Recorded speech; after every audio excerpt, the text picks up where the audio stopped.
What is going on, my friends, and welcome back to the Crypto Catch Up. Of course, your number one place to catch up on crypto. Now, today we're going to be taking a dive back into the altcoin market because we did get some news within the last 24 hours that is extremely impactful within the altcoin world that people really aren't talking about a ton. You know, one thing I like to do on this channel is find pieces of news and look into things that people aren't really talking about a lot because there are so many things that happen in the world of crypto. People just tend to miss them, but this news specifically is extremely important. It has a lot of implications, and it is something that could be the somewhat of a stimulus that this altcoin market's going to need over time. You know, it does feel to me as if we have been in the world of Bitcoin recently. You know, all the news, the headlines, the excitement, really been Bitcoin over the last few weeks at least, and that does make sense, right? Crypto is cyclical. People are a little bit uncertain about the presidential election, so of course they're going to go to what's the most safe. But outside of that, the news itself has been all about Bitcoin, with MicroStrategy obviously taking off, with institutions and countries and all of these other things. The focus has been on Bitcoin. And it seems like maybe this can start getting the ball rolling for the altcoin market. And that's why I want to talk about it today.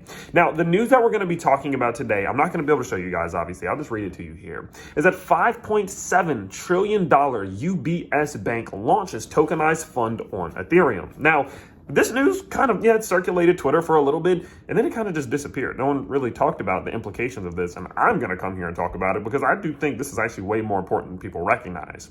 You know, one of the key things that I pretty much freaking talk about every single day here on the channel is the fact that in order for crypto to reach the heights that we want it to, we need to see mass adoptions across every level, from retail all the way up to the highest institutions. And oftentimes, whenever we get pieces of news like this does add the intrinsic value that we're looking for because it is a catalyst into more and more adoption. Now, you may wonder, well, how is that?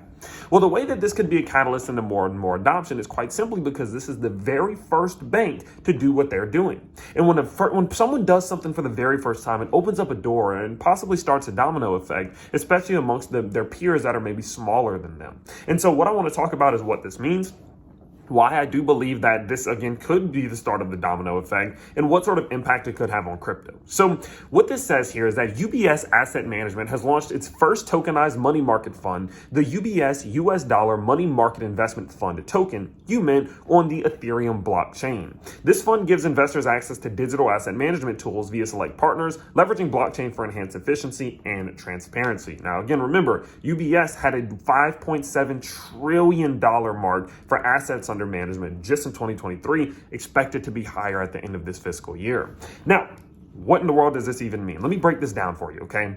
So a lot of funds like this, or a lot of banks have funds that they invest into for their clients. Now, oftentimes they invest into things called money markets. Money markets are short-term, low-leverage trades, basically, that are going on pretty much all of the time, that allow people to generate a small yield on a consistent basis without taking big risks. It's oftentimes the reason why your bank is capable of giving you, say, 3% or 5% on a yearly basis, of course, depending on interest rates, because they are taking that money and investing it oftentimes in the money markets, which again are short-term, low-leverage, very low-risk trades and investments that do generate some small, decent yields, okay? And so because of that, what they're doing is they're taking this thing called money markets and they're going to be tokenizing it. Now, this means that the overall ability to be able to invest into these money markets, most commonly through the retail investor, but sometimes via institutions as well, is going to be much easier. In their brain, this gives them the ability to be able to be much more liquid, much more accessible, and much faster, all of which should be able to generate better returns over time, generate less stress, and just make life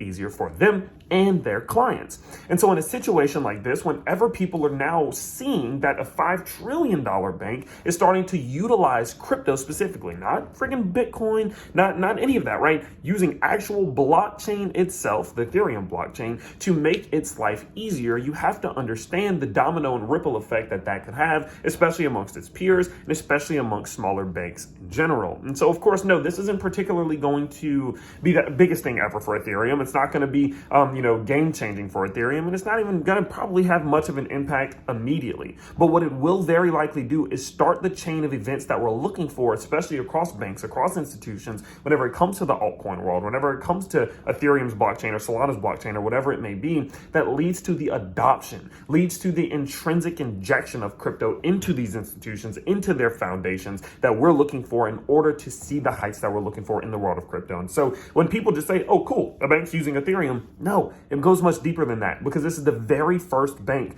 to utilize Ethereum's blockchain to make their overall investment policies easier by, of course, utilizing UMINT, which again is going to be their new tokenization of their fund. So overall, I think this is big. I think it's very important news. And I want to watch very closely the impact that this is going to have on other banks. It wouldn't shock me whatsoever if we do start to see this becoming kind of a norm in which banks recognize that they can save money, time, energy, and stress on being able by tokenizing the investment process rather than just having a base investment process where they're actually giving them paper or physical copies, which no one really does that, or even digital copies. This is an even faster version. And it just goes to show that when you subtract out all the hype, all the noise, and all the bullshit, at its core, blockchain has utility that can be impactful and beneficial for the world, and they're starting to show that here. And so because of that, I wanted to share that news with you. I think this is great for the altcoin market, and it's being slept on a ton. So let me know down in the comments below. Did you see this news? How did you feel about it? What are you going to be doing? I try to respond to every single comment down there, and I tried to delete all the spam because I know you guys hate it. Guys, don't forget, while you are down there leaving us over a comment, feel free to check out the description down below. Guys, there's an affiliate link to Margex if you do want to do some trading. You're going to get up to $10,000 in bonuses and rewards when you use my affiliate link. Cool thing is you don't need to KYC, meaning you don't have to give your personal information. There's also a link to a Patreon down there where I give my thoughts, opinions, and daily technical analysis, daily fundamental analysis, and much more. So feel free to check that out down below. Thank you all for tuning in with me today, and I'll see you all next time. Peace out, everybody.